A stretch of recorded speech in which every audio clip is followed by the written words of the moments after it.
Why is the city killing sober teens to draw constellations? December 3rd, 2:17 a.m. My scalpel slipped when I saw it.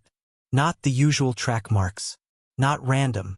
12 needle punctures on the left inner elbow, perfectly spaced, forming the constellation Lyra. The toxicology screen was clean. This 16-year-old wasn't an addict. He was a message. It was 4:32 a.m.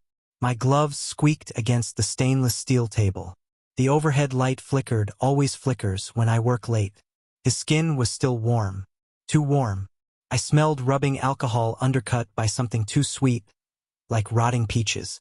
The morgue's ancient fridge hummed fur Elise when the compressor failed. The needle marks felt raised like braille. I traced them, connected the dots, and my pulse spiked. My voicemail played in my head. Dr. V, it's Malik from Night Watch. We got another OD at the bus stop on 5th. Kids got weird marks, like the others. I pulled last month's files. 3 other teens. Maria Chung, 17, needle marks forming Orion's belt. Dante Rivera, 15, Ursa Minor. And now this boy, Lyra. All found near the city's mobile rehab buses. All with 0 drugs in their systems. By 6:55 a.m., at sunrise, I was outside the Night Watch bus. The side advert read, "Narcan saves lives." The nurse wore a tag reading L. Capricorn, the zodiac sign matching today's victim's constellation. Inside, a cabinet labeled naloxone held vials glowing faintly blue. My phone buzzed with a text, "Stop digging. You won't like what the stars say about you." The bus engine roared to life. The nurse smiled, too wide. "You look tired, doctor. Need a ride?" At 7:30 a.m., I slammed the files onto Detective Ruiz's desk. The constellations matched exact dates. Lyra, mayor's daughter's birthday. Orion, the day the rehab program got funded. Ursa Minor, the anniversary of the health commissioner's death. Ruiz whispered, "Saskia, the mayor's natal chart was leaked last year. These are his dominant constellations." The office window slammed shut on its own. By 8 a.m., I was back at the morgue, watching security footage. The last frame showed my own hands arranging the boy's arm into the Lyra shape. But I never touched him after the autopsy. The needle marks were fresh, and the footage was time-stamped for tomorrow. The rehab bus door hissed open at 3:03 a.m. Inside, the nurse smiled as she pressed the blue glowing syringe to the teen's arm. Not to save him, no. To turn his veins into a star chart. When I found the security footage, the license plate didn't exist. This bus wasn't here to help. It was here to recruit. By 9:12 a.m., I was at the health department, staring at a stolen Narcan vial. My latex gloves stuck to the glass. The liquid inside swirled with microscopic metal flakes, like pulverized mirrors. Under a magnet, the flakes aligned into Greek letters, alpha, beta, gamma. The lab confirmed it, lithium oxide used in satellite mirrors and psychiatric drugs. My phone buzzed. A whispered voicemail. "They're tracking compliance, doctor. The stars are just receipts." A glass shattered somewhere in the building. At 11:55 p.m., I was buried in the hospital archives, combing through the mayor's daughter's medical records. She'd overdosed twice. Both times her tox screen came back clean. Her relapse dates? Perfectly matched lunar eclipses.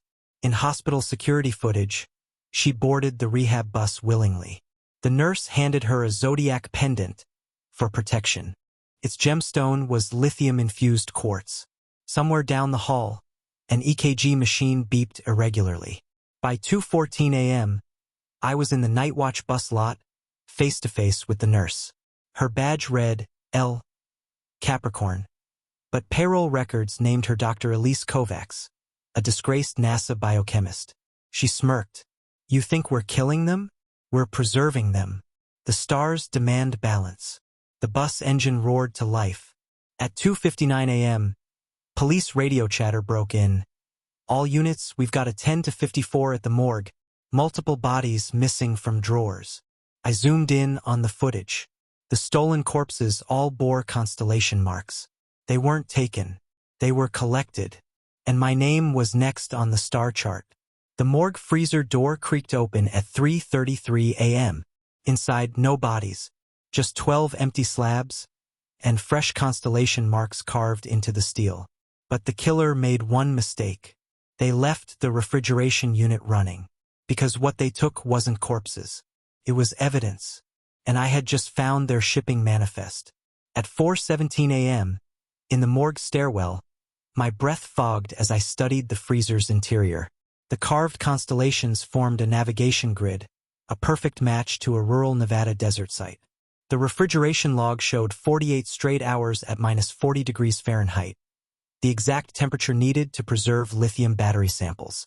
A dead lab tech's last voicemail echoed in my head. They're not just tracking stars.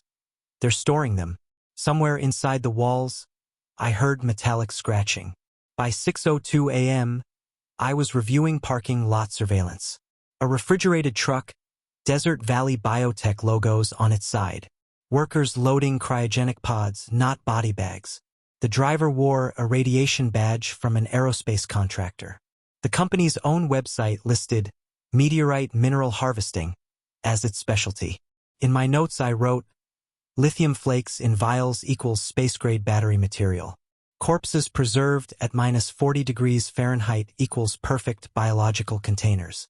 A high-pitched frequency pulse rang in my ears.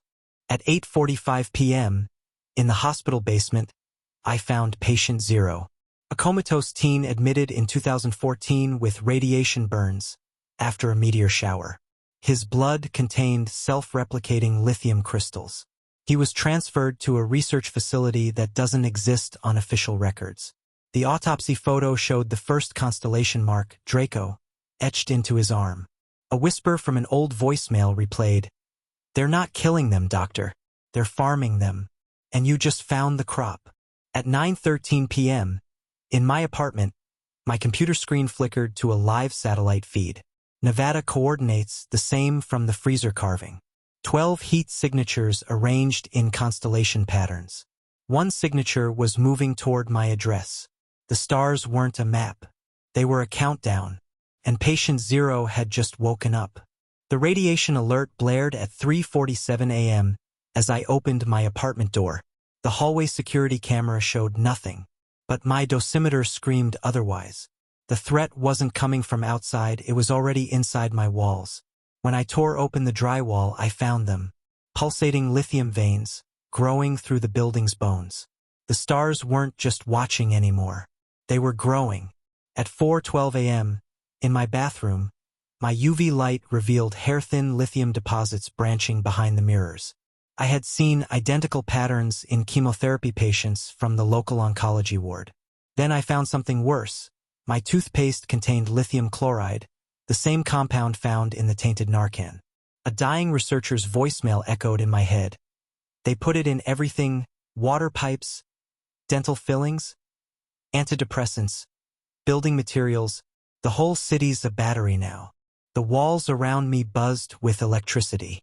By 6:30 a.m., I was at the city hospital. Security footage told the story. Day 1. Janitors replaced all 4 bags with mineral-enriched solutions. Day 3, 17 patients developed identical constellation marks on their chests. Day 5, the entire oncology wing was quarantined by private security.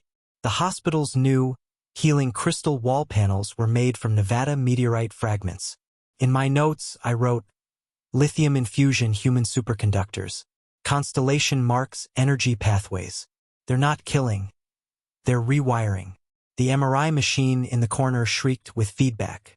At 9:15 p.m., I broke into an abandoned observatory. Decoding patient charts revealed the pattern. All victims were born during solar maximums. Their modified cells matched quantum dot satellite tech patents. The endgame became clear. A private aerospace firm was testing human antenna arrays. A stolen document confirmed it. Project Lyra, using biolithium networks to boost signal penetration. Live satellite data showed the dead teens' bodies emitting identical radio frequencies. At 11:59 p.m., on the hospital rooftop, I watched every patient with constellation marks stand in unison. Their mouths opened in perfect sync. A coordinated radio transmission blared from their throats. The overdose victims weren't casualties. They were upgrades. And tonight, the whole city started broadcasting. November 3rd, 3:18 a.m. The president's emergency phone lit up with 12 simultaneous calls. 12 dead numbers. 12 voices whispering coordinates in perfect unison. When I traced the signal routing, I found the truth. The calls weren't coming from outside the White House.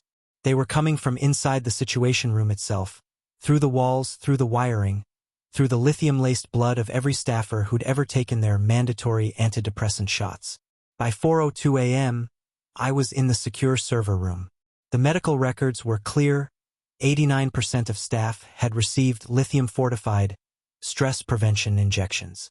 The West Wing's new RFID proof, paint contained meteorite particles, and the security footage showed aides sleepwalking into constellation patterns.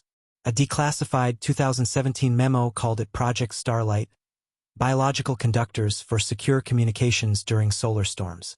Somewhere in the room, I heard blood dripping onto circuit boards. At 6:45 a.m., I traced the signal chain at an NSA black site. The dead teens' bodies were now quantum repeaters. Their transmissions matched Cold War-era number stations, spiking during geomagnetic storms. Every infected staffer's blood carried identical lithium isotopes, and the White House physician's orders came from a disbanded DARPA unit. A whistleblower's email burned into my mind. They're not controlling the network, they're feeding it. Outside, substation transformers exploded across the city.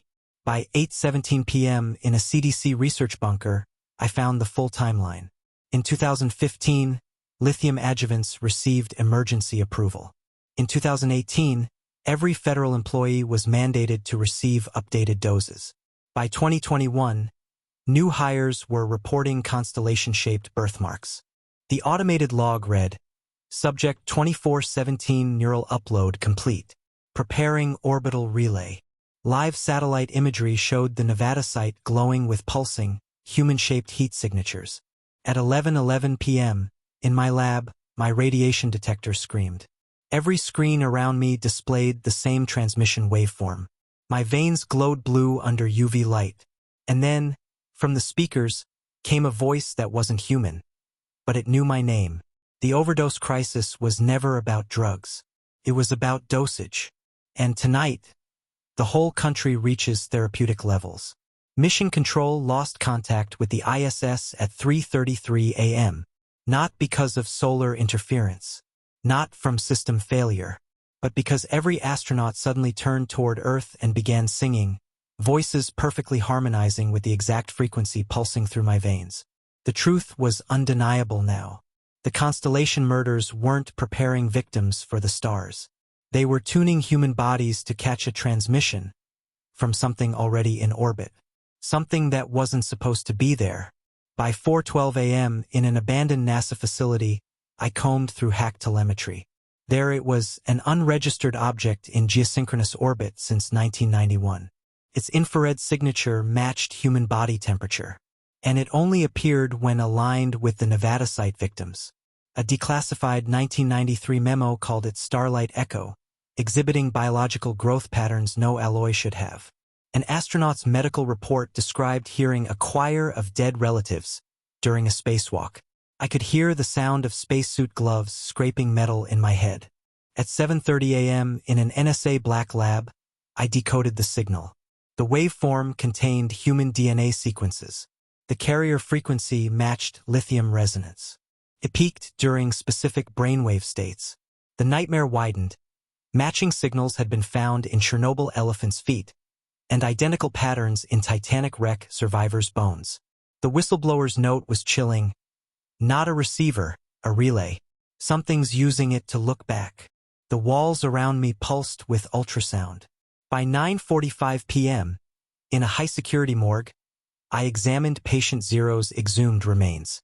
The body from 2014 showed crystalline bone growth. The skeletal structure had reconfigured into a perfect radio antenna array. The teeth held fresh lithium deposits. The automated log was already updating. Harvest complete. Preparing atmospheric reentry protocol.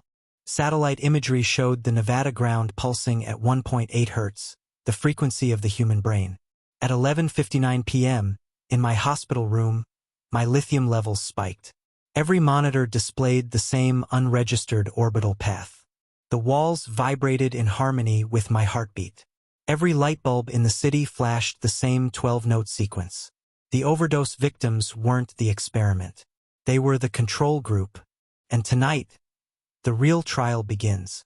The president's bunker doors sealed at 3:03 a.m. Not for security, not for war, but because the lithium in every soldier's bloodstream had begun singing back to the satellite. And when I finally accessed the 1991 Pentagon files, I understood these constellation murders weren't about covering up a crime. They were about completing a circuit, one that began when something answered the first nuclear test, and has been waiting 78 years for us to build the antenna. By 4:17 a.m., inside a classified archive, I found the trail. The 1945 Trinity test, radiation patterns formed exact constellation marks on observers. In 1991, a dying scientist's journal read, "It's not alien, it's awakened." Every victim's birth date matched nuclear fallout maps. The 1991 declassified footage showed something unfurling in the upper atmosphere. The whistleblower's note said, "We didn't find it, it found us." At 6:45 a.m., in an abandoned Air Force base, I traced the cover-up. 337 missing scientists, 12 entire families erased. 3 suicide notes that read, "It's in the stars now." The satellite's growth matched cancer metastasis patterns. Its signals aligned with Lithuanian forest radio anomalies. A surviving researcher told me, "They told us we were containing it. We were feeding it." By 9:11 p.m. at the Nevada test site, I saw it myself. The remaining victims walked into the desert. Their bodies dissolved into lithium mist. The satellite pulsed in perfect sync. The last government log read, "Project Lullaby terminated. Subjects becoming self-sustaining network." My final notes, not a weapon, not an invasion, a transformation. At 11:59 p.m., I made my last recording. If you're hearing this, look at your medicine cabinet. Check your water tests. Count the constellations in your child's freckles. Because the truth isn't hidden anymore. It's in all of us now. And when the next solar storm hits, we'll finally hear what it's been saying. The victims' names were erased, but their frequency remains. Subscribe to the Veil of Secrets before the next transmission ends.